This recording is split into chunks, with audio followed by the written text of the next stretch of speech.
जय हिंद प्यारे बच्चों। कैसे हैं आप लोग। उम्मीद करेंगे कि आप लोग बहुत ही अच्छे होंगे। तो बच्चों, मैं लूसेंट किताब का साथियों निचोड़ लेकर के आ चुका हूं। दोस्तों, कुछ दिन से आपके क्लास नहीं हो पा रहे थे क्योंकि बच्चों बारिश का मौसम था और नेटवर्क इशू की वजह से बच्चों मैंने आप लोगों का क्लास नहीं ले पाया। और कुछ दिन बच्चों बीच में रक्षाबंधन की छुट्टी थी, इस कारण से आपकी क्लास नहीं हो पाई। 5-6 दिन से बच्चों आप लोगों का क्लास नहीं हो पाया। तो आज से बच्चों आप लोगों का क्लास रेगुलर स्टार्ट होने जा रहा है। तो आप सभी बच्चे ये जीके जीएस का शानदार क्लास में जुड़ना ना भूलेंगे, क्योंकि आपके लिए बच्चों आपके जीवन काल के लिए हर एक कम्पिटिटिव एग्ज़ाम के लिए बहुत ही इम्पोर्टेंट होने वाला है ये क्लास। तो जीके जीएस का मैराथन क्लास में जुड़ना बच्चों ना भूलेंगे। ये क्लास जो रहेगा बच्चों वो रेलवे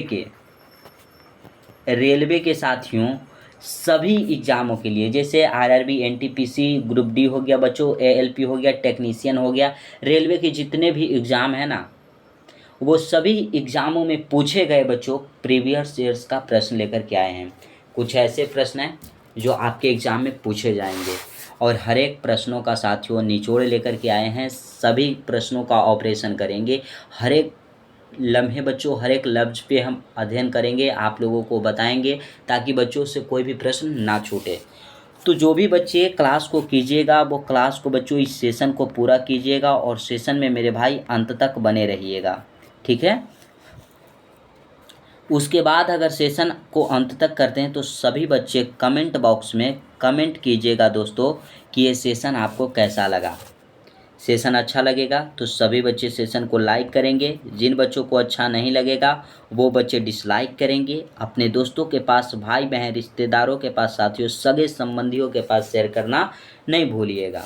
चैनल को जो भी बच्चे सब्सक्राइब नहीं किए हैं वो चैनल को सब्सक्राइब कर लेंगे और साथ ही साथ बच्चों घंटी को दबाकर बेल आइकन को ऑल पे सेट कर लीजिएगा।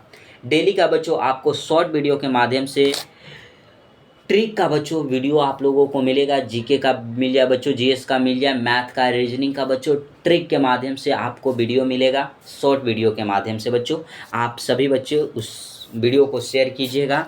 इस वीडियो को शेयर कर दीजिए। टेलीग्राम से सभी बच्चे जुड़ जाएंगे दोस्तों। टेलीग्राम का लिंक जो है वो डिस्क्रिप्शन में दिया गया है। सभी बच्चों को PDF free of cost Telegram पे प्रोवाइड कराया जाएगा। सभी बच्चे जुड़ेंगे।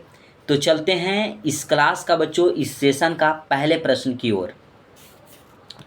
प्रश्न जो है दोस्तों वो देखिएगा सभी बच्चे। कहता है खाली स्थान का विकास 5000 बीसी। बीसी मतलब जानते हैं दोस्तों, बीसी यानी कि ईसा पूर्व, 5000 ईसा पूर्व से मालवा के दक्षिण की ओर, एक उत्तर की ओर गंगा घाटी के पूरे तलहटी क्षेत्र में हुआ। क्या हुआ बच्चों? सिंधु घाटी सभ्यता, आर्य समाज, मौर्य समाज या मगध समाज साम्राज्य। सभी साम्राज्य बच्चों, बताइएगा क्या हो जाएगा इसका आंसर। तो ये बच्चों ये देखिएगा ये क्वेश्चन कहाँ पूछा गया है। बच्चे कहेंगे सर आपने तो बोल दिया कि रेलवे का पूछा गया प्रश्न है। तो ये दोस्तों ये ग्रुप डी का पूछा गया प्रश्न है, ग्रुप डी का बच्चों। लेकिन कब? तो 2018 का बच्चों आप सभी बच्चे क्वेश्चन बैंक उठा करके देख लीजिएगा। ये ग्रुप डी में पूछा गया प्रश्न है दोस्तों, ठीक है ना। तो इसका राइट आंसर जो हो जाएगा वो हो जाएगा दोस्तों सिंधु घाटी सभ्यता। ऑप्शन नंबर ए आपका जो है वो राइट आंसर हो जाएगा। क्लियर है? अब बच्चों देखिएगा, आर्य समाज हो गया, मौर्य समाज हो गया बच्चों, मगध समाज साम्राज्य हो गया, ये सभी के बारे में हम कुछ जानकारियाँ ले लेते हैं, ठीक है। तो पहले बच्चों मौर्य समाज के बारे में जान लेते हैं कि मौर्य समाज है क्या। तो मौर्य समाज का अगर संस्थापक आपसे पूछ दिया जाए, संस्थापक आपसे पूछा जाए बच्चों, तो आप क्या बताइएगा? तो बताइएगा साथियों कि चंद्रगुप्त मौर्य हो जाएंगे। कौन हो जाएंगे? चंद्रगुप्त मौर्य जो हैं ये मौर्य वंश के संस्थापक हो जाएंगे, मौर्य साम्राज्य के संस्थापक हो जाएंगे। चंद्रगुप्त मौर्य की हत्या किसने की? अगर हत्या की बात कर दिया जाए बच्चों कि हत्या किसने किया था, तो करने वाले व्यक्ति कोई और नहीं घनानंद थे। घनानंद ने चंद्रगुप्त मौर्य की हत्या की। क्लियर है? मौर्य वंश का अगर अंतिम शासक पूछ दिया जाए, अंतिम शासक कौन था मौर्य वंश का? अंतिम शासक बच्चों, तो अंतिम शासक था मेरे भाई बृहद्रथ था। तो क्या दोस्तों यहाँ तक क्लियर है? क्लियर है दोस्तों? बताइएगा सभी बच्चे कमेंट बॉक्स में ज़रूर बताइए। बृहद्रथ ने बच्चों बृहद्रथ वंश की स्थापना की। क्लियर हो जाएगा? क्लियर हो जाएगा बच्चों? तो ऐसे अगर बच्चों जानकारियाँ लें ना तो उनके बारे में बहुत सारे वंश फिर आ जाएंगे, आगे चलते जाएंगे, तो अब ज़्यादा उनके बारे में जानकारियाँ हमें नहीं चाहिए।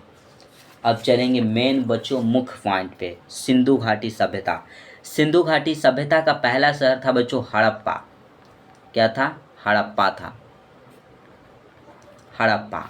अब हड़प्पा के बारे में जानते हैं कि हड़प्पा की खोज कब हुई बच्चों? खोज कब हुई और किसने की? तो दयाराम साहनी द्वारा। दयाराम साहनी। दयाराम साहनी के द्वारा 1921 ईस्वी में हड़प्पा की खोज हुई थी रावी नदी के किनारे। रावी नदी के दोस्तों रावी नदी के तट पे हड़प्पा की खोज दयाराम साहनी के द्वारा किया गया 1921 ईस्वी में। दूसरा अगर शहर आता है बच्चों तो वो आता है मोहनजोदड़ो। कौन आता है बच्चों? मोहनजोदड़ो। अभी अगर हड़प्पा की बात किया जाए तो पाकिस्तान में है बच्चों, पाकिस्तान के सिंध प्रांत में है। ठीक है। सिंधु घाटी सभ्यता का दूसरा शहर आता है मोहनजोदड़ो। मोहनजोदड़ो। मोहनजोदड़ो बच्चों। इसकी खोज कब हुई है? खोज की पहले ही बात करते हैं बच्चों, खोज पूछी जाती है। तो 1922 ईस्वी में किसने किया? तो राखल दास बनर्जी ने। राखल दास राखल दास बनर्जी। राखल दास बनर्जी ने बच्चों 1922 ईस्वी में सिंधु नदी के तट पे बच्चों मोहनजोदड़ो की खोज की। मोहनजोदड़ो का शाब्दिक अर्थ होता है मृतकों का टीला। मृतकों का बच्चों क्या होता है? टीला। तो क्या दोस्तों यहाँ तक क्लियर है? ऑप्शन नंबर ए को सभी बच्चे लॉक कर लीजिएगा और जो एक्स्ट्रा बताते हैं ना दोस्तों उसे सभी बच्चे नोट डाउन करते चलिएगा। चलिए अगले प्रश्न पे चलते हैं। अगला प्रश्न देखिएगा दोस्तों, अगला प्रश्न क्या कहता है। प्रश्न है दोस्तों, प्रश्न सभी बच्चे पढ़ लीजिएगा एक बार। सिंधु घाटी सभ्यता के लोग खाली स्थान की पूजा करते थे। सिंधु घाटी सभ्यता के जो लोग थे बच्चों वो किन की पूजा करते थे? बताइएगा। हनुमान जी की, काली जी की, या अयप्पा या पशुपति, किन की पूजा करते थे? तो मेरे भाई जो सिंधु घाटी सभ्यता के लोग जो होते थे वो पशुपति की पूजा करते थे। किन की पूजा करते थे दोस्तों?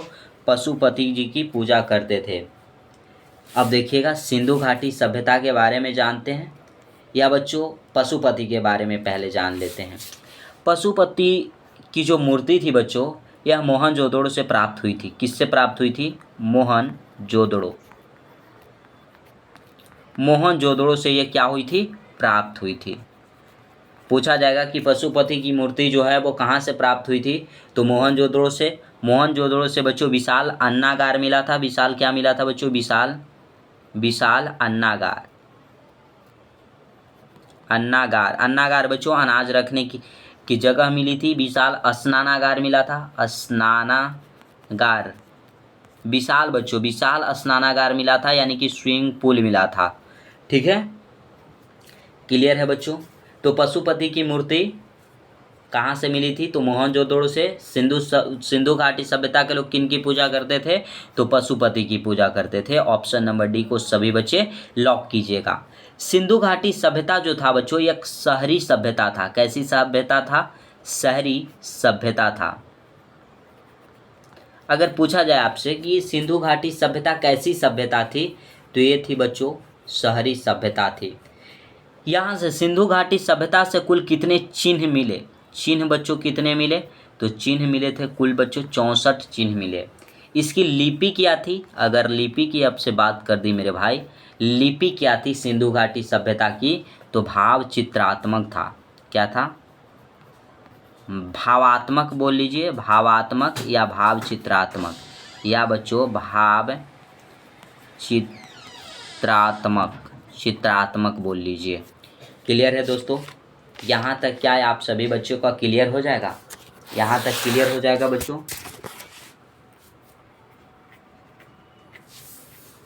क्लियर है बच्चों? और यहाँ पे जो चिन्ह मिले थे बच्चों 64, वो टोटल चिन्ह कितने मिले थे? 64। तो चिन्ह की आकृति कैसी होती थी? तो आकृति जो होता था बच्चों यू आकार का हो जाए, या तो बच्चों मछली के आकार के यहाँ पे चिन्ह मिले थे, मछली के आकार के मिले थे, या तो फिर यू आकार के चिन्ह मिले थे। ये जो लिपि लिखी जाती थी बच्चों, लिपि जो लिखी जाती थी वो दाईं से बच्चों, दाईं से लेकर के बाईं की ओर लिखा जाता था। दाहिने साइड जो हाथ से आप लिखते थे इधर से इधर आता था लिपि, जैसे अभी उर्दू लिखी जाती है। ठीक है। सिंधु घाटी सभ्यता का आकार कैसा था? अगर आकार पूछ दिया जाए, आकार पूछ दिया जाए बच्चों तो त्रिभुजाकार था, ट्रेंगुलर था, त्रिभुजाकार था दोस्तों। तो क्या यहाँ तक क्लियर है? अगले प्रश्न पे चले दोस्तों। अगला प्रश्न देखिएगा क्या कहता है। यहाँ तो कट गया यार, रुक जाना मेरे भाई, रुक जाओ। आकार की बात कर रहे थे तो यहाँ त्रिभुजाकार था बच्चों। अगले प्रश्न पे चलेंगे। कुछ देर के लिए कट गया था क्लास, कोई दिक्कत नहीं है, फिर से स्टार्ट होगी। देखो बच्चों अगला प्रश्न आता है, निम्नलिखित में से कौन सा हड़प्पा स्थल शिल्प कलाओं के उत्पादन से संबंधित नहीं है? शिल्प कलाओं के उत्पादन से संबंधित बच्चों कौन नहीं है? बालाकोट, मांडा, चंदहुदड़ो, नागेश्वर, बताइएगा। देखिएगा बच्चों, शिल्प कलाओं के उत्पादन से संबंधित कौन नहीं है? तो आंसर पहले हम जानेंगे, लेकिन पहले बच्चों इसके बारे में जान लेते हैं। नागेश्वर जो था बच्चों, यहाँ से शंख की वस्तुएं प्राप्त हुई थी। शंख बच्चों, शंख क्या प्राप्त हुई थी? शंख की वस्तुएं, शंख की वस्तुएं यहाँ से प्राप्त हुई थी। चंदहुदड़ों से अगर बात किया जाए तो वक्राकार ईंट मिली थी। क्या मिला था बच्चों? वक्राकार ईंट मिला था, यहाँ से ईंट मिला था। ठीक है। अगर बच्चों बालाकोट की बात किया जाए तो बालाकोट की बच्चों सीप की चूड़ी मिली थी। यहाँ से क्या मिला था दोस्त? सीप की चूड़ियाँ। सीप की चूड़ियाँ कहाँ से मिली थी? बालाकोट से। शिल्प कलाओं के उत्पादन से संबंधित नहीं है, तो ये जो मांडा है दोस्तों, मांडा में शिल्प कलाओं के उत्पादन से संबंधित नहीं है। ऑप्शन नंबर आपका बी राइट आंसर हो जाएगा। आपसे पूछा जाएगा बच्चों सीप की चूड़ियाँ कहाँ से प्राप्त हुई थी? तो बालाकोट से हुई थी बच्चों। वक्राकार ईंट कहाँ से प्राप्त हुई थी? तो चंदहुदड़ों से हुआ था। फिर बच्चों पूछा जाएगा शंख की वस्तुएं कहाँ से प्राप्त हुई? तो नागेश्वर से हुई थी। तो क्या दोस्तों यहाँ तक क्लियर है?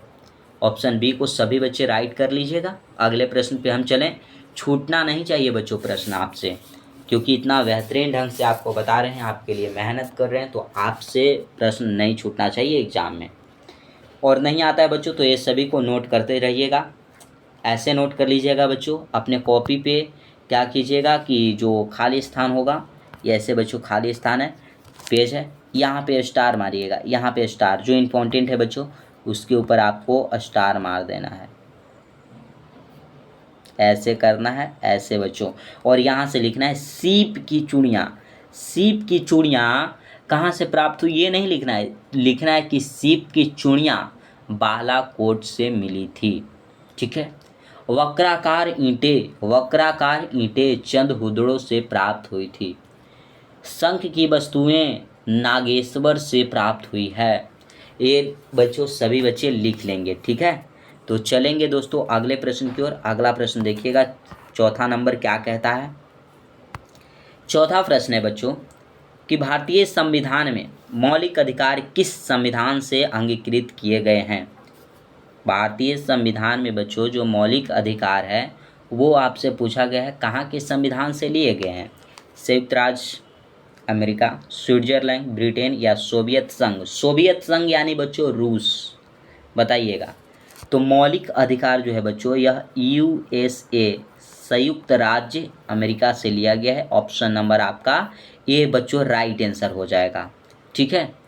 अब हम पूछेंगे बच्चों कि सर बताइएगा कि दोस्तों राष्ट्रपति पर जो महाभियोग है, उपराष्ट्रपति का पद है, वो कहाँ से लिया गया है? ते लिया गया है बच्चों सोवियत संघ यानी यूएसए से ही लिया गया है उपराष्ट्रपति का पद। उपराष्ट्रपति का पद जो है दोस्तों वो कहाँ से लिया गया है? संयुक्त राज्य अमेरिका से लिया गया है। राष्ट्रपति पर महाभियोग, यहाँ बच्चों राष्ट्रपति पर महाभियोग, क्या दोस्तों? महाभियोग कहाँ से लिए गए हैं? तो ये लिए गए हैं बच्चों संयुक्त राज्य से, संयुक्त राज्य अमेरिका से लिए गए हैं। तो क्या दोस्तों यहाँ तक क्लियर है? यहाँ तक क्लियर है दोस्तों? तो बताइएगा। और अभी जानेंगे स्विट्जरलैंड, ब्रिटेन बच्चों, सोवियत संघ, ये सब के बारे में जानेंगे। सभी बच्चे नोट कीजिएगा। ब्रिटेन के बारे में जान लेते हैं बच्चों। यहाँ से नागरिकता कहाँ से ली गई है? एकल नागरिकता बच्चों, एकल नागरिकता। एकल नागरिकता जो है वो ब्रिटेन के संविधान से लिया गया है। ठीक है। विधि का शासन बच्चों, विधि का शासन, ये कहाँ से लिया गया है? तो ये भी बच्चों ब्रिटेन से ही लिया गया है। द्विसदनीय व्यवस्था, द्विसदनीय,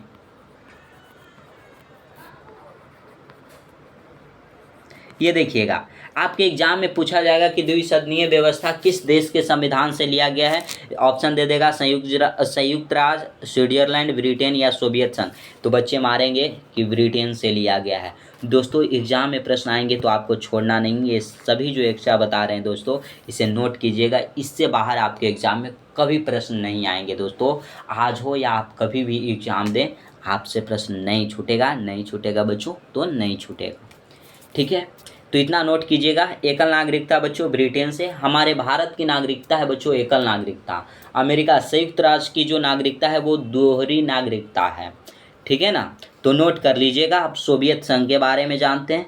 मौलिक अधिकार के बारे में जानते हैं ना बच्चों। मौलिक अधिकार, मौलिक अधिकार ये जो लिया गया है, मौलिक अधिकार ये बच्चों लिया गया है रूस के संविधान से, यानी सोवियत संघ से लिया गया है।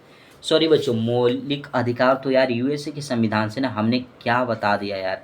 मौलिक कर्तव्य, ये कर्तव्य हो जाएगा बच्चों। कर्तव्य जो है ये लिया गया है सोवियत संघ से। मौलिक अधिकार तो हमने आंसर बता ही दिया संयुक्त राज्य से।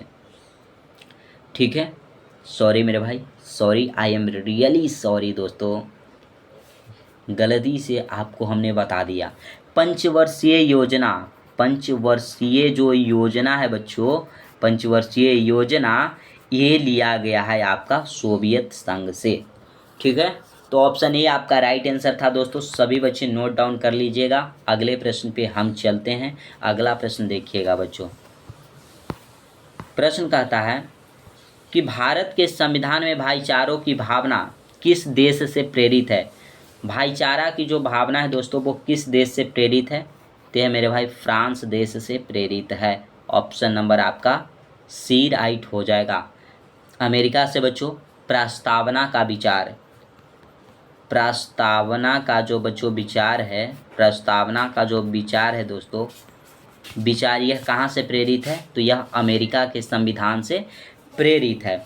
आयरलैंड से बच्चों डीपीएसपी, डीपीएसपी यानी कि बच्चों राज्य के नीति निर्देशक सिद्धांत जो है यह आयरलैंड से प्रेरित है। ये बच्चों इसका वर्णन जो है वो भाग 4 में आपको देखने को मिलेगा। आर्टिकल अगर बात करेंगे बच्चों तो 36 से 51 में आपको देखने को मिलेगा मेरे भाई।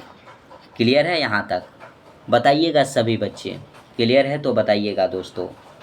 ठीक है। अब फ्रांस की बात किया जाए बच्चों तो फ्रांस से बच्चों प्रस्तावना में 3 शब्द लिए गए हैं। कितने शब्द बच्चों? फ्रांस से प्रस्तावना में 3 शब्द लिए गए। फ्रांसीसी क्रांति के दौरान 1917 में बच्चों 3 शब्द कौन कौन लिए गए? समानता, स्वतंत्रता और बच्चों एक बंधुत्व, बंधुत्व। ये 3 शब्द जो है वो फ्रांस के संविधान से प्रेरित है और फ्रांस से ही लिया गया है। क्लियर है। और हमारा आंसर बच्चों सी राइट था। ठीक है। भाईचारा की भावना किस देश से प्रेरित है? तो फ्रांस से प्रेरित है। अगला प्रश्न देखिएगा। प्रश्न है दोस्तों कि मुख्यमंत्री की अनुपस्थिति में केंद्र शासित प्रदेश का प्रभारी निम्नलिखित में से कौन होता है? तो बच्चों उपराज्यपाल होता है। ऑप्शन नंबर ए राइट हो जाएगा। भारत के प्रथम प्राइम मिनिस्टर बच्चों तो पंडित जवाहरलाल नेहरू, जवाहरलाल नेहरू दोस्तों, नेहरू। प्रथम राष्ट्रपति दोस्तों तो डॉक्टर राजेंद्र प्रसाद, राजेंद्र प्रसाद जी थे। क्या दोस्तों क्लियर है? अगला प्रश्न देखिएगा। ए ऑप्शन राइट हो जाएगा। प्रश्न कहता है दोस्तों कि निम्नलिखित में से कौन हमारे सौर मंडल का हिस्सा नहीं है। सौर मंडल का हिस्सा कौन नहीं है दोस्तों? यूरोपा, सूर्य, चंद्रमा, ध्रुव तारा, बताइएगा। तो सौर मंडल का हिस्सा नहीं है बच्चों, ध्रुव तारा जो है वो हमारे सौर मंडल का हिस्सा नहीं है। ऑप्शन नंबर डी जो है, अरे यार कट क्यों जा रहा है यार, सौर मंडल का हिस्सा नहीं है। बोलिएगा कि सौर मंडल का हिस्सा सर नहीं है, ठीक है। अब पूछा जाएगा आपसे कि सौर मंडल जो है इसमें ग्रह की संख्या कितनी थी? कितनी थी बच्चों? तो 9 थी, लेकिन वर्तमान में कितनी है? वर्तमान में कितनी है दोस्तों? तो वर्तमान में 8 हो जाएंगे। क्या दोस्तों क्लियर है? क्लियर है दोस्तों? ऑप्शन आपका डी राइट आंसर है।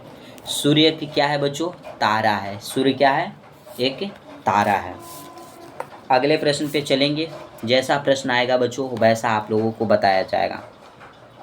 सूर्य का प्रमुख तत्व खाली स्थान है। सूर्य का बच्चों प्रमुख तत्व क्या है? ऑक्सीजन, कार्बन, हाइड्रोजन या सिलिकॉन? देखिएगा बच्चों, सूर्य जो है, सूर्य में साथियों देखिएगा क्या क्या होता है। हीलियम होता है बच्चों, हीलियम 26.5% हीलियम की मात्रा होती है। हाइड्रोजन की अगर मात्रा देखा जाए बच्चों तो 71% होता है। अन्य जो तत्व होते हैं, अन्य जो तत्व होते हैं उसकी मात्रा होता है 2.5%। तो सबसे प्रमुख तत्व इसमें कौन सा हो गया? तो आपको दिख रहा होगा हाइड्रोजन, क्योंकि 71% है। तो आंसर मार दीजिएगा हाइड्रोजन, 71% बच्चों। पूछा जाएगा कि सूर्य में हाइड्रोजन की प्रतिशत कितनी होती है? 71%। हीलियम की मात्रा कितनी होती है? तो 26.5%। ठीक है, क्लियर है दोस्तों? क्लियर है तो बताइएगा। पूछ देंगे हम बच्चों कि सूर्य का जो केंद्रीय भाग है, केंद्रीय जो बच्चों भाग है वो क्या कहलाता है? तो बच्चों क्रोड कहलाता है। क्या कहलाता है दोस्त? क्रोड कहलाता है। क्रोड का जो तापमान होता है वो कितना होता है बच्चों? तो 1.5 × 10⁻7 डिग्री सेल्सियस क्रोड का होता है तापमान। ठीक है मेरे भाई, क्रोड का तापमान बच्चों 1.5 × 10⁻7 डिग्री सेल्सियस होता है। अगले प्रश्न की ओर चलेंगे, अगला ध्यान दीजिए।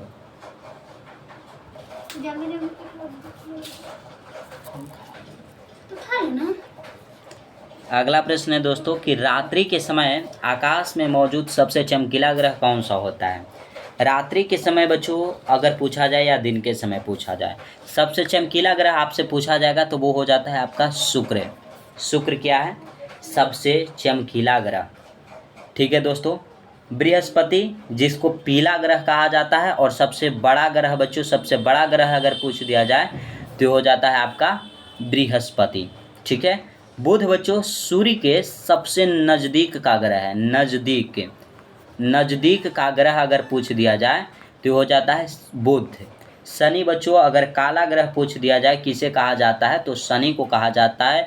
अगर लाल ग्रह की बात किया जाए दोस्तों तो यह मंगल को कहा जाता है। ये सभी बच्चे याद रखिएगा। ठीक है, ऑप्शन नंबर डी को लॉक कर लीजिएगा। देखिए बच्चों, सबसे चमकीला पूछा जाए आपसे, फिर पूछ दिया जाए बच्चों भोर का तारा, भोर का तारा पूछ दिया जाए बच्चों, सांझ का तारा, सांझ का तारा। ठीक है बच्चों। पृथ्वी की जुड़वा बहन अगर पूछ दिया जाए, पृथ्वी की जुड़वा बहन पूछ दिया जाए, क्या पूछ दिया जाए बच्चों? पृथ्वी की जुड़वा बहन। सभी मारना है शुक्र को। ऑप्शन नंबर डी आपका राइट आंसर होगा। अगला प्रश्न और लास्ट प्रश्न, पृथ्वी का जल चक्र किसके द्वारा संचित होता है? पृथ्वी का बच्चों जो जल चक्र है वो पूछा गया किसके द्वारा संचित होता है? तो यह सूर्य के द्वारा संचित होता है। ऑप्शन नंबर सी राइट हो जाएगा। सूर्य की जो ऊष्मा है बच्चों, इसी की वजह से पृथ्वी पर जो जल है वो वाष्पीकृत होता है। ठीक है। चंद्रमा बच्चों पृथ्वी की एकमात्र उपग्रह है। किसकी दोस्तों? तो यह पृथ्वी की उपग्रह है। ठीक है। पृथ्वी को दोस्तों नीला ग्रह कहा जाता है, नीला ग्रह कहा जाता है। ये सब याद रखिएगा। ऑप्शन नंबर सी राइट हो जाएगा बच्चों। तो यहाँ तक क्लियर है। अगर सेशन कैसा लगा बच्चों, सभी बच्चे सेशन को लाइक कीजिएगा, अगर अच्छा लगा हो तो सेशन को अपने दोस्तों तक शेयर करना नहीं भूलिएगा। ठीक है दोस्तों, ये सेशन कैसा लगा और इसका जो प्रश्न था उसकी क्वालिटी कैसी लगी बच्चों, वो सभी बच्चे कमेंट बॉक्स में कमेंट कीजिएगा। ठीक है, चैनल को जो भी बच्चे सब्सक्राइब नहीं किए हैं वो चैनल को सब्सक्राइब कर देंगे, साथ ही साथ घंटी को दबाकर बेल आइकन को ऑल पे सेट कर लीजिएगा, ताकि जब भी क्लास लेकर के आएँ उसका नोटिफिकेशन मिले और आप सही समय से क्लास अटेंड कर सकेंगे। पीडीएफ चाहिए मेरे दोस्त, तो टेलीग्राम का लिंक जो है वो डिस्क्रिप्शन में दिया गया है, सभी बच्चे टेलीग्राम से ज़रूर जुड़ जाएंगे। ठीक है, तो आज के लिए बस इतना ही। जय हिंद मेरे प्यारे शेर शेरनियों।